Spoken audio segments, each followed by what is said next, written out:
في نقطتين كنت عايز افهمهم لكل ست متجوزه. في نقطتين لازم تحطيهم في دماغك لكل ست متجوزه وفي مشاكل معاكي ومع جوزك. لما جوزك يتنرفز عليكي او انت تتخنقي وخلاص طالع من الاخر، يعني ما تجيش تقولي له طلقني. لو راجل طلقني، ما هو النرفزه انت بتتنرفزي وهو بيتنرفز، صدقني ممكن في نفس الوقت ممكن يطلقك. ما تقولوش يا عم يطلقني ومش ما يطلقنيش، صدقيني والله الطلاق خراب. طلاق خراب.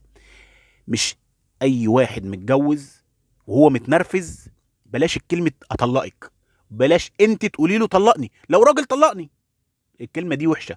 الكلمه دي ممكن تخلي البني ادم اللي قدامك لو هو هادي هيتنرفز، لو هو مالك اعصابه هيفرط اعصابه، صدقيني والله. انا بنصح كل ست متجوزه وعندها عيال بلاش الكلمه دي. ما تقولش اللي ما عندهاش عيال، لا، ما انا عندها او ما عندهاش، لازم تفهموا كل واحد. بلاش الكلمه دي والنبي، عشان الكلمه دي خراب خراب خراب خراب. واحلى مسا عليكم لو فهمتوا الكلام.